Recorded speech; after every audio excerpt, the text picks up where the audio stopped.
to Zeng This. I'm Ellie. I'm Zenger, and we've got some current event topics to discuss today, don't we? Woo! Yes. So I guess we're going to start off with live action Full Metal Alchemist trailer. It was interesting. It didn't show that much. It was 40 seconds. So yeah, you can't really get too much from it. It clearly was a teaser. Yes. And I'm gonna sound like a dork here, but his hair really bugged me.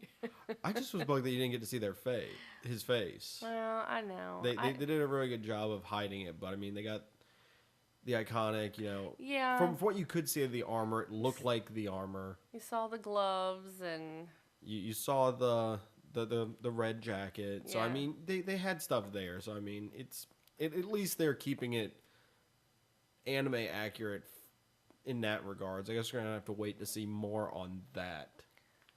So it's not really like a new game or movie or anything coming out.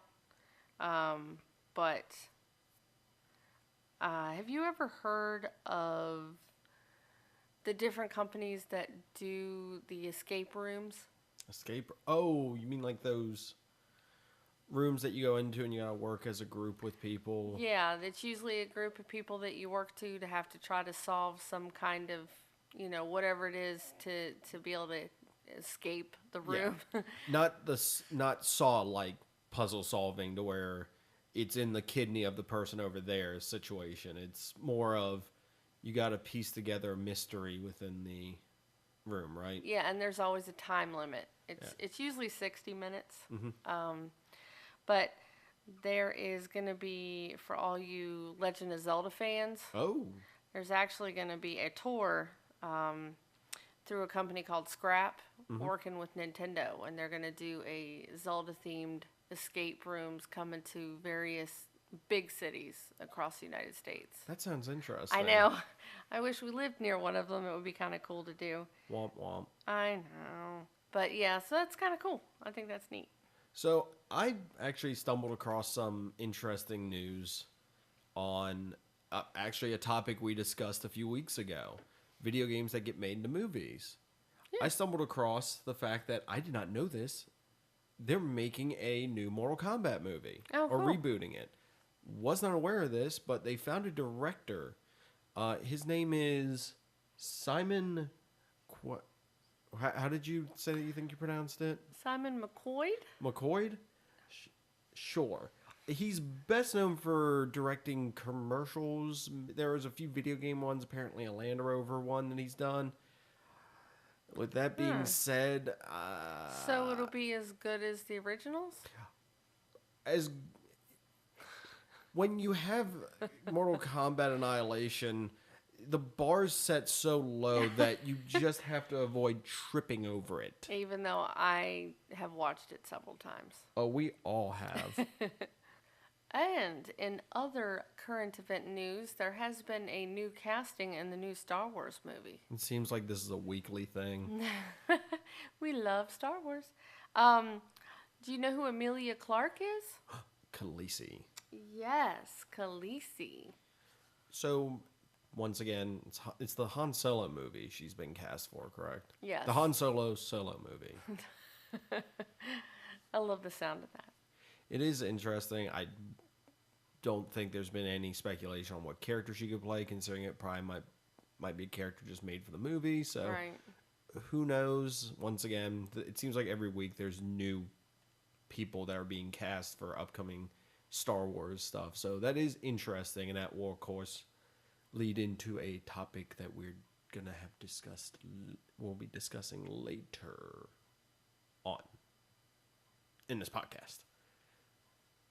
Right. Another trailer that got released was the Kong trailer for King Kong, and got to see more of Kong. Kind of interesting. Definitely want to see where they go with this. If this is all leading towards, of course, a versus, which it's supposed to, between him and Godzilla. So, be interesting to see this. It's supposed to take place during the 70s. Has a I like the cast. Yeah, I was about to say the cast is pretty strong, but I mean, who knows? It's one of those movies that, I mean, I don't think you need the best cast in the world for, because it's a giant monster movie, and for those, I mean, the focus is more on the monster. Yeah. Exactly. But it would be cool if it's going to be carried more by the cast than by the giant monster. It's sort of giant monster's there, but the cast's going to carry it. So we'll see what happens with this. Like I said, I was happy to get to see a little bit more on this, so that's definitely cool. On the topic of trailers, there was the Justice League Dark trailer released recently. Animated. I am really looking forward to that. First time that Constantine will be animated. Zatanna's going to be in it. They have Swamp Thing. Batman's going to be with them. Deadman's going to be in it. Seems like a lot of fun. Yeah. Introducing magic, of course, to the DC animated universe more heavily. So that's going to be definitely an interesting thing. Mm-hmm. Now, in my final bit of current event news, which is why I wanted to save the Justice League Dark trailer for last, because I will call back to that momentarily. It is been all but confirmed that there will be a Green Lantern appearance in the Justice League live action movie that will be coming out next November. Mm-hmm. I would like to voice my opinion on this. Okay. And my speculation on this. I believe that you have to have a Green Lantern of some sort in the movie. Yes. One of the several that there are available to the DC universe. Mainly the Earth one. So with that, you've got Hal Jordan. Right. Who is, of course, the greatest of the Green Lanterns. You've got John Stewart. Yes. You got Guy Gardner. You've got Kyle Rayner. You got Simon Baz and Jessica Cruz, who are the two newer ones. Okay. I'm going to say this right now. I'm taking them off the table as being possible candidates, in my opinion. Just because they're newer? Or? They're newer. They're not ones that I think... established as much? I think fans would not relate to them as quickly as they would to one of the other four possibilities. Right. Now, going to the other four possibilities, I'm hating to say this one, but I'm eliminating Guy Gardner. I would be all but astonished if we got Guy Gardner in this. So he'd be fun to cast, though. He would be, and I think they could do a very good job with it, but he's not one that I think they would utilize. Next one on the list is Kyle Rayner, who was the quintessential 90s version of the Green Lantern. One that some people are familiar with who read the comics during the 90s. Everything was the host of the Ion Power. I could go on for a whole podcast about, the different Green Lanterns and everything, which I would love to do. He could. Which I would love to do. Green Lantern is one of my favorite comics, but I'm gonna digress. So with him being part of it, I'm going to say no. Which leaves Jon Stewart and Hal Jordan. Here is why I wanted to bring this up immediately after talking about the Justice League Dark trailer.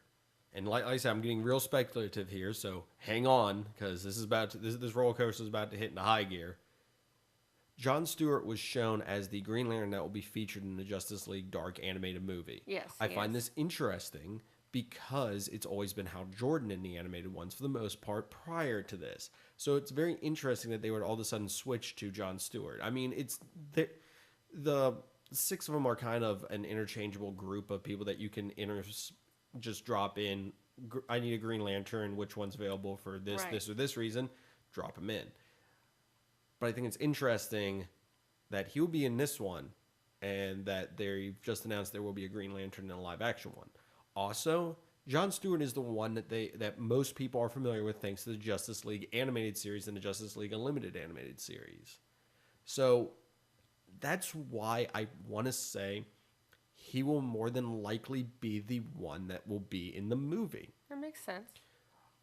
Now, to play devil's advocate, Hal Jordan would be my pick for it, because Hal's normally more related with Barry. He's more related with the Justice League. He's more related with the New 52 version of them that this is vaguely going off of.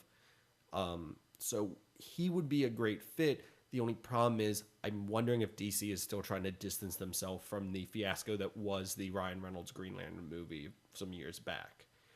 That is something I think they could possibly do, is to go with Jon Stewart instead to distance themselves from Hal Jordan. So I'd love to see Hal Jordan. With Jeff Johns being a part of this, I think that he wrote one of the best storylines, the best runs on Green Lantern I think that has ever been done. He did an amazing job bringing a ton of mythos, a ton of character back into the DC realm, back into Green Lantern.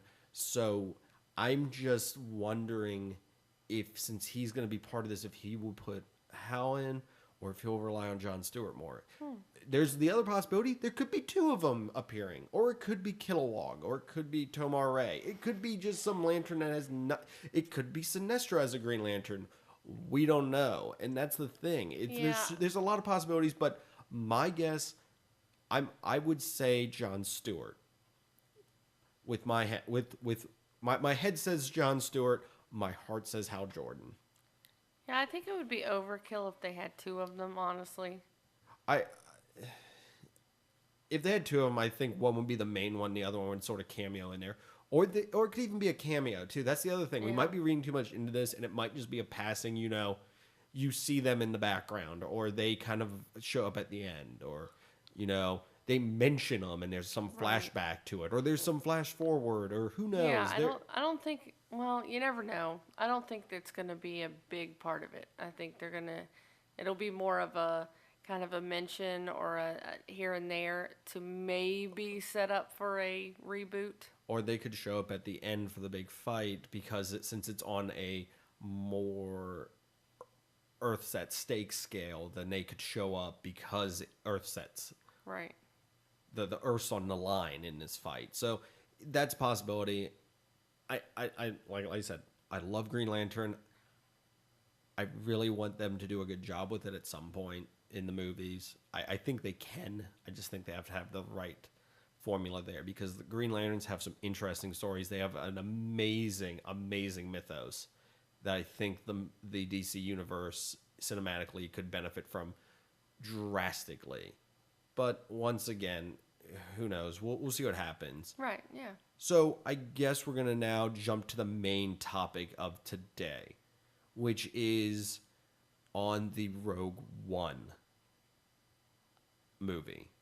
Me and Rob are going to be discussing this, and we'll see you guys on the other side of the break. This has been Zeng This.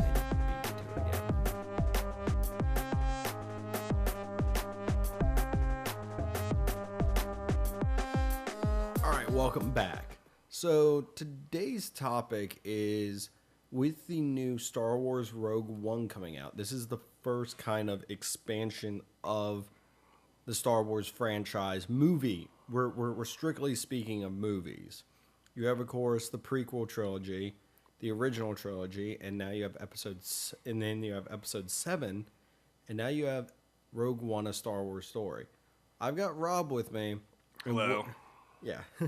And we're going to discuss what we think this will either add, take away from, or what it's really going to do to the Star Wars overall movie. Like, I guess the history and how we perceive this series. Just to explain what the story is so far with it, Rogue One seems to be taking place, of course, between episodes 3 and 4. It is revolving around a new superweapon that the Empire has developed, which is obviously, as we know, the Death Star.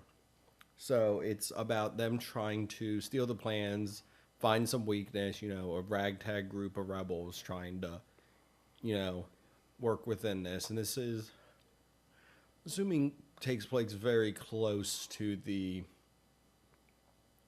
beginning of A New Hope.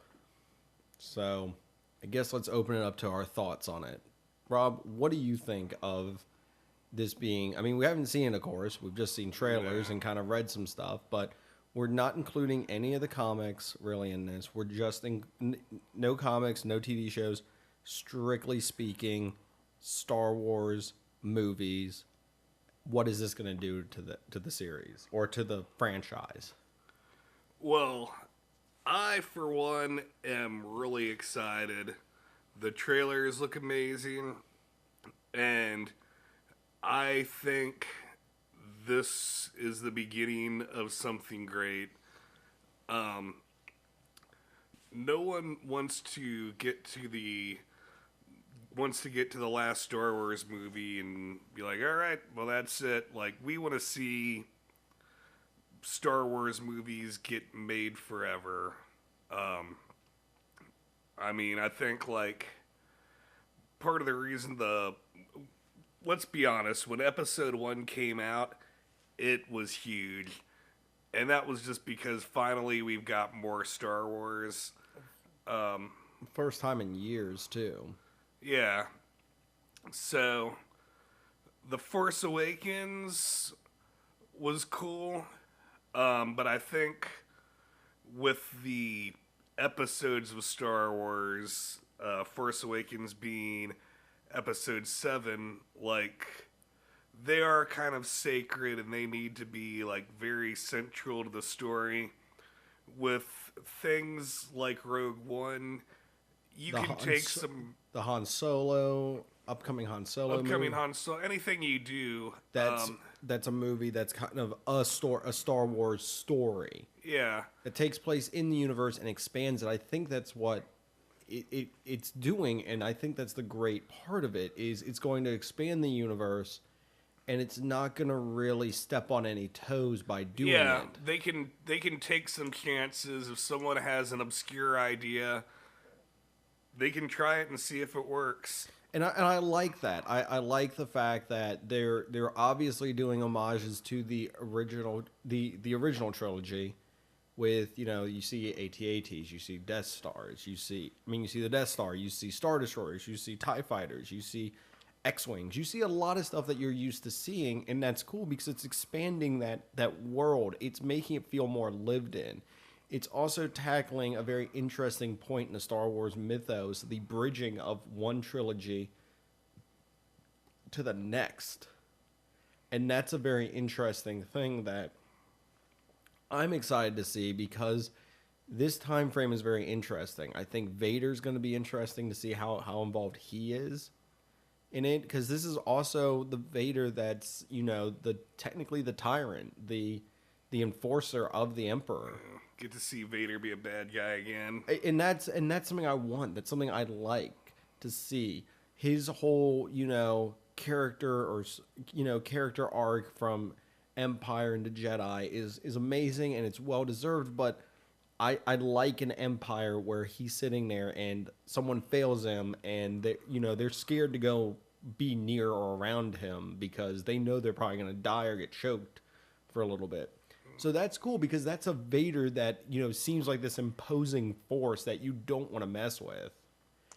Yeah. But then again, who knows how much he's going to be in it? We've seen some stuff in the trailers. That could be all he's in it. It's just these little, like, you failed me, or you need to get this done, sort of waving his finger in some admiral's face. So who knows? That's the thing. Who knows how involved he's going to be? The movie will be what it is when it comes out, but I think it does have potential to really grow the universe. Part of the reason why novels and video games and comic books and everything else has gotten popular is because it expands. No one can get enough Star Wars. We want to see, like, what all this universe has to offer. We all have ideas and things we'd like to see, and some of the creative minds have made things they want to see to share with the rest of us. Actually, I just thought of something while we're discussing this. An interesting point. Would this have happened if George Lucas still held the rights? Do you think this is something that would have been allowed if he held the rights and Disney didn't? That is a good question.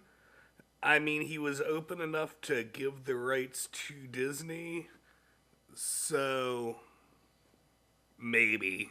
But whoever wrote the novels or wrote the comics or did the video games had to get some sort of copyright. And get some okay. Here's the thing, though. I know we said we weren't going to discuss it, and we seem to be touching on it. I don't know if you remember when Star Wars Episode 2 came out. They did a Star Wars: The Clone Wars. Yep. It was the same studio that did Samurai Jack. It was really well done, very artistically done. And then before Episode 3 came out, they had the conclusion to it. It was a 2-parter thing. It was very short, but there was certain things that happened in the cartoon that they carried over into the movie because George wanted to have that included that way.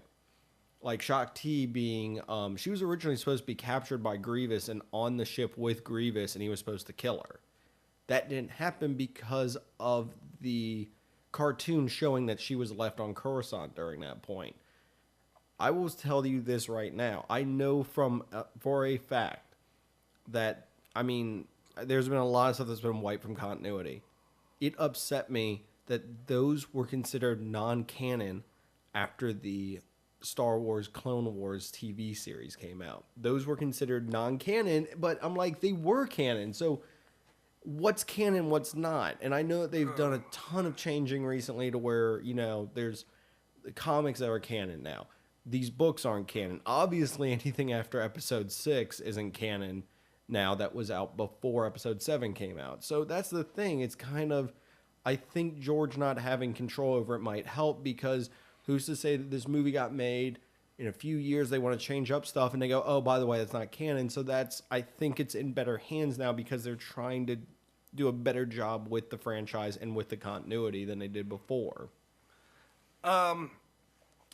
In all honesty, the Clone Wars cartoon was a little over the top for me, to be honest. The one that I was talking about, or the one that... The one you were talking about. Okay, so the one that was done by the Samurai Jack people. Like, it's been years since I've seen it, but I know they're, using the Force to make, Star Destroyers crash into each other, and... I don't know. Yeah, Yoda did do that. It's just, that would have been really convenient when Yoda was fighting Count Dooku, just, Force lift him up to the moon or something, It was over the top, but that's the fun of it, and that's kind of the Star Wars you want to see, is that over the topness. To an extent, practical, believable things go a long way. You never... The craziest thing you probably saw in the original trilogy was Yoda lifting X-Wing out of the swamp. Well, I guess focusing back in on the Rogue One. Yeah. It looks like it's bringing the wars part of Star Wars back. It's making sure that is going to be definitely present. Not saying the other ones didn't have it, but you see a lot of space battles, it looks like. You see a lot of ground battles. Again, there's unlimited material in the Star Wars universe to pull from, and a lot of source material already exists to base things off of. Well, the cool thing is you also get the Rebel Alliance, the birth of these rebels. What is driving them to go up against this obvious galactic empire that just marching on through? Because they obviously very imposing with the Star Destroyers, the TIE fighters, everything that they have is very imposing. They're building a super weapon, so it's what are these people going for here? So I'm jumping back now. Speaking of continuity issues and stuff like that, we already said that George has kind of messed with stuff. Are they messing with stuff in this? So, Episode 2, Attack the Clones, it was shown that there was plans for a Death Star or a super weapon that the Geonosians had built or had been designing that they gave to Count Dooku. Of course, we all know that ends up in Sidious's hands, and at the end of Episode 3, it shows it being built. My question is, how long does it take the Death Star to be built? On top of that, how long did it take them to build the other one that we see in Return of the Jedi? And the guy that they're capturing, the father of the main character, is supposed to be building it or has some point in helping build this thing. So who's really building this? If they had the plans, then I'm just saying, are they kind of fudging continuity here to make it suit their whims better? Suit the needs of the story better? That's the thing I'm questioning here. Well, let's be honest. Some of the prequels put some continuity holes in things, and this might create another continuity hole. But then again, how long would it take to build a super space weapon station that big? Well, because I mean, it shows in episode 3, it shows Vader standing there, looking at a rough. It's like a frame, though. Yeah. It's not even like. But then, how long would it have taken them to build the other Death Star? Were they already building it? Like, that's the thing. Like, there's a lot of stuff. I mean, who knows? The movie could just straight up sit us down and explain it right. Could. Right, point by point, going, oh, well, these maybe plans, they tried to build one and they failed. just couldn't make it work. And like in Return of the Jedi, they brought in independent contractors. That's what happened there. Sure. They were victims of war when the Rebel Alliance blew it up. But anyway. I mean, we're jumping around a lot here, but we're staying on topic at least. Like I said, you're seeing just the X-wings attacking stuff. You're seeing TIE fighters and everything. So I feel like that's going to be really cool to see that again and to get those epic space battles. Not saying that Episode 7 didn't have those. I just feel like, that's what I go to see Star Wars for, is the story, but at the same time. I'll go on that rant in a second, but you were saying earlier, like, you'll see what drives, like, the Rebel Force to go against the Empire, and I think Jyn Erso is going to be a good character for this film, because it seems like she's going to have that mentality to rebel against something bigger than herself. So it's that part of the movie actually looks really cool because they're constantly referred to as the rebels, but you never really they always look like a pretty well organized army, and they got uniforms. In this movie, it looks like we're gonna see them really let loose.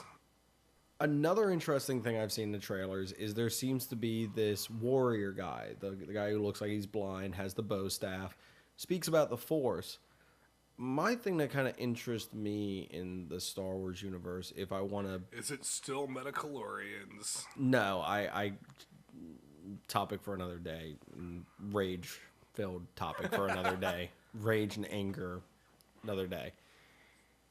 So we kind of get this idea from the prequels going to the new series that the Force sort of dies, I guess. I don't know. It kind of...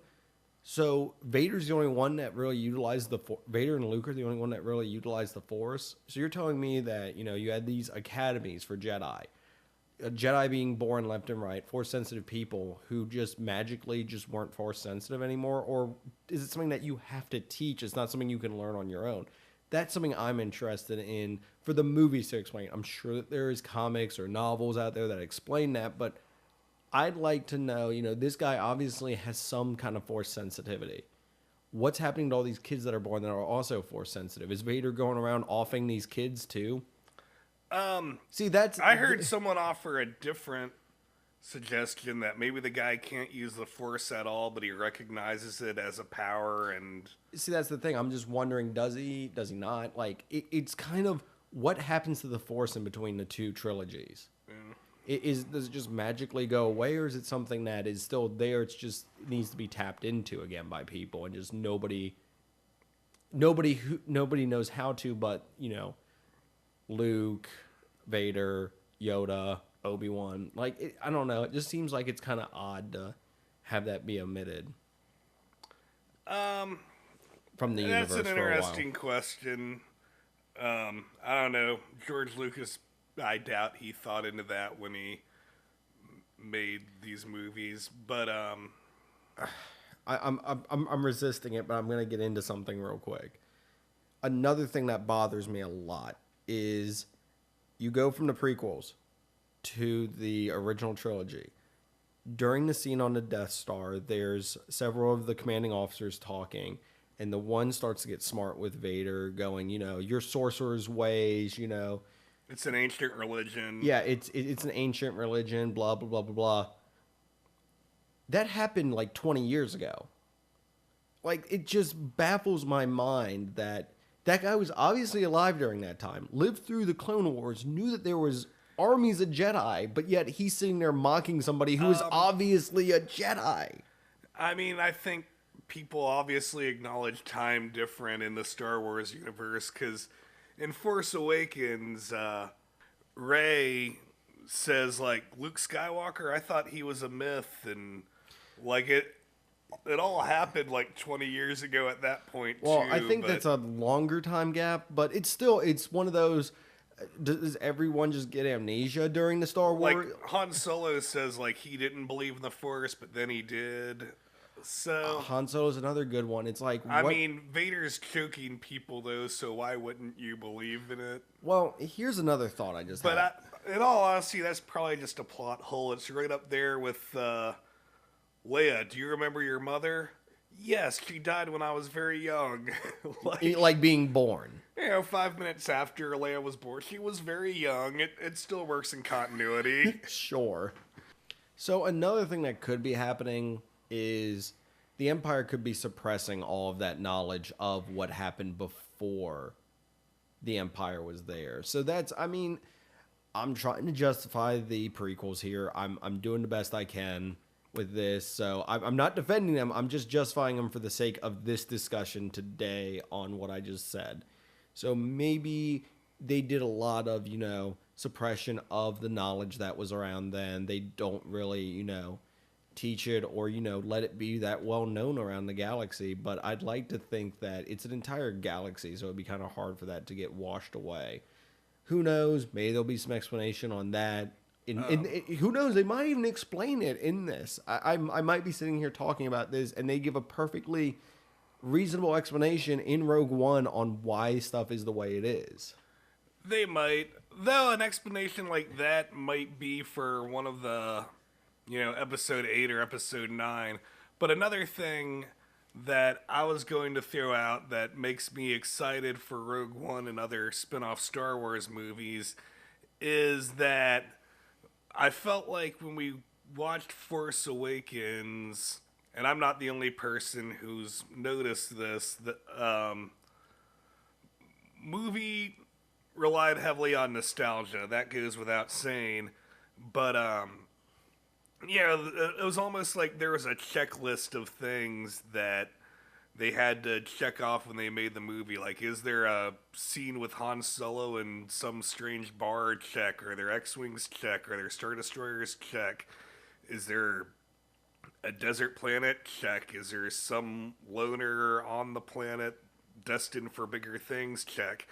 At least in some of the spin-off movies, like I said earlier, we're going to get to see them take some risks. Is it set in the Star Wars universe? Check.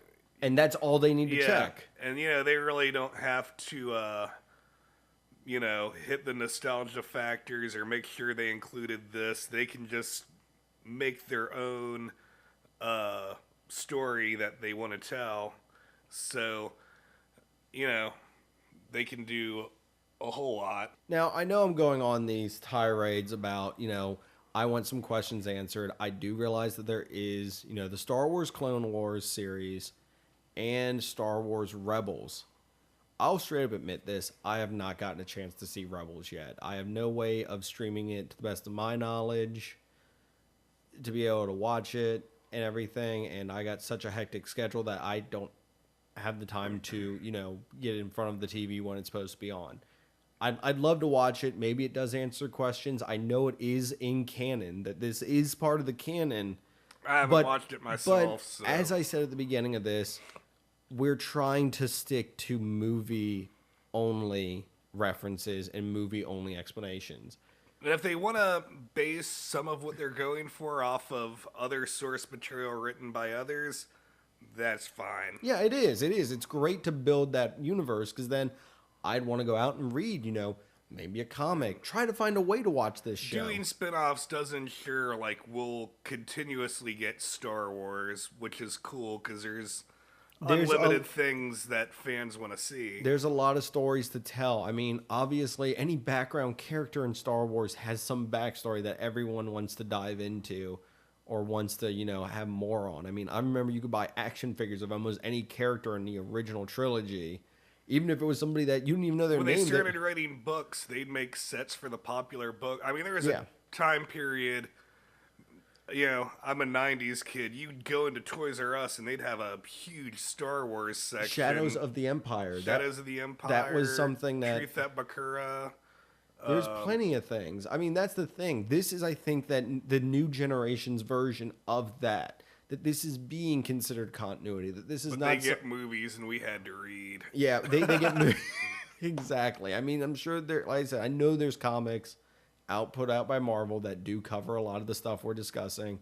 That do cover, you know, why does C-3PO have a red arm in, you know, the Force Awakens? That's actually explained in a comic. So there is stuff out there that's explaining more of the universe, and that grows it. But once again, it's one of those things that we're trying to stay to the movies with our questions and stuff. So, and I think I have one last big point with these, because I've been praising Rogue One. The trailer looks great. I'm very excited for that. I'm very excited. And that's what we have to go off of for this discussion is purely the trailers and some stuff we've heard. I'm very excited to see what we'll see in the next few years from Star Wars. And as far as, like, if you want to debate, is it going to be good or is it going to be bad? There's only one real piece of logic with that. Since it is in Disney, we probably trust Disney enough to recognize it is in good hands, but they need to treat these movies with respect, and that means giving them a good writer and good director to make a good movie out of. Because I missed the prior topic of video game-based movies. Okay. But like I pointed out in a YouTube comment, they've never really given any video game property to a filmmaker that took the project seriously and treated it with respect. So with Star Wars, it's important that they don't just make movies and assume they'll sell because they are Star Wars, because that could lead to the death of the franchise. Marvel, or really like, you know, any of the comic book based movies, a lot of them did the movies with good directors. Nolan got Batman. Raimi got Spider-Man. Jon Favreau got Iron Man. Sam Raimi got Spider-Man. 2 out of 3 isn't bad. Joss Whedon got the Avengers. So we hope that they give these movies to good directors. And they hire good writers, or they base it off of good source material. By the way, that episode he's referencing is episode 2 of the Zeng This podcast, when video games are made into movies. You can find that episode on SoundCloud, Stitcher, Google Play, iTunes, and also YouTube. But you won't find me on it. Yeah. Anyways, moving on. You'll find me in the comments. Shameless plug. Moving on. Yeah, so that's just my... So I think the good thing now is everyone wants their name attached to Star Wars. I mean, everyone wants to be a director in it. Someone wants to be an actor in it. Like, obviously we have... I mean, in Force Awakens, like, you got Daniel Craig played a random stormtrooper. Kevin Smith did a voiceover for one of the stormtroopers. Wasn't Simon Pegg was in it as well. You have people who want to be involved in it. I know that the guys from the Raid movie were one of the gangs that were hunting Solo. So I mean, fine if they want to have random cameos or random voice cameos. Just it didn't take away from the movie, though. That's the thing. Yeah, just don't give the script to a nobody. Yeah, keep that. But you know, people want to be a part of this in Hollywood. I mean, it's something to be in a Star Wars movie now. And that's thanks to, I mean, the new the new movie, this movie. Like, people want to be involved in it, and that's the cool thing, and that's what fans have hoped for, is a revitalization of this series and wanting to be involved in it. Now, with that being said, this does open the door for more possible movies. Of course, we're getting a Han Solo movie that's being cast right now. What other... I think, again, Han Solo movie, a lot of potential to be good, a lot of potential to be bad, but all we can do is hope it's in good hands. I just don't want them to fan pander too much. Like a nod, absolutely. like a nudge here going, "Hey, check it out." Sort of thing. Cool. Yeah. Don't have it just heavy-handed over itself, though. It just gets too much, I feel. Like, yeah, I agree. Like, I'll say it in the prequels, you know, Obi-Wan saying, "You'll be the death of me one day," to Anakin. A little, like, forced foreshadowing. Yeah, it's funny, but it's not like it's not them smacking you over the face with it. They redeemed it with, like, you want to go home and rethink your life. I want to go home and rethink my life. All right. With that being said, I guess we're gonna wrap this up by saying we're both very excited about this, and we both are passionate about Star Wars, if you couldn't tell. Just as a final reminder, we were discussing the movies themselves. I know we brought up some other continuity stuff.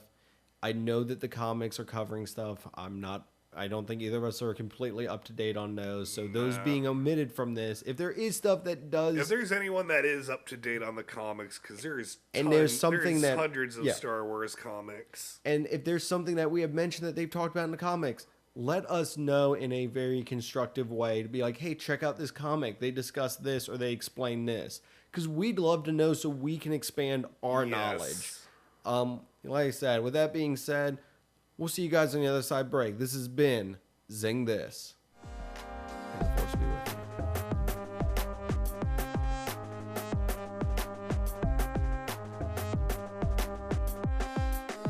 you. Welcome back to Zeng This. That was a pretty fun topic to talk about. I know I've said it probably 50 times by now. I'm excited for this movie, so yeah, it looks really good. We're just gonna have to see what comes of it. So, what's the best ways to follow us or to get the most up-to-date information from us, Allie? Well, you can go on Facebook at Zeng This. Give us a like. Twitter at Zeng This. Give us a tweet. iTunes Zeng This. Give us a review. 5 stars, please. SoundCloud Zeng This. Yeah, and you can go to Instagram at Zeng This Podcast, and really good, fun stuff. We like to post some pictures and also do a montage picture. A little collage of what we're going to be discussing. Yep. So if you're on Sundays, then you'll see a little collage of what will be discussed, and it's little pictures of, what the topics are going to be for that Monday's podcast. So it's a cool way to get ahead of the game on what we're going to be discussing. We're going to work on getting some more stuff out on our Instagram as well. A quick note on our Patreon real quick. We have decided to sort of restructure how we're going to do some stuff on Patreon. It's nothing drastic. It's just kind of to benefit you guys. We have decided that there will not be an exclusive podcast to Patreon anymore. Right. We will make sure that all podcasts will be free to everybody. What we will be putting on there, though, is behind-the-scenes videos, unedited versions of the podcast. So they're actually chaos ensues. Yes, you'll get a lot more behind-the-scenes stuff with that. We're also thinking of doing like playing tabletop games such as Munchkins or Magic, and recording that and having that as a video for you to watch us play and have us doing antics on that. So if you are interested, head over to Patreon. In the next week or two, definitely check out our YouTube channel. There might be some more activity on there coming soon. And next week will be the first Read This. So what graphic novel are they going to need to make sure to get caught up on to be up to date with the Read This next week? Volume 1 of Fables. Yes, Legends in Exile. Yes. So I think that wraps everything up now. Awesome. Well, we will see you guys next week. This has been Zeng This. Bye.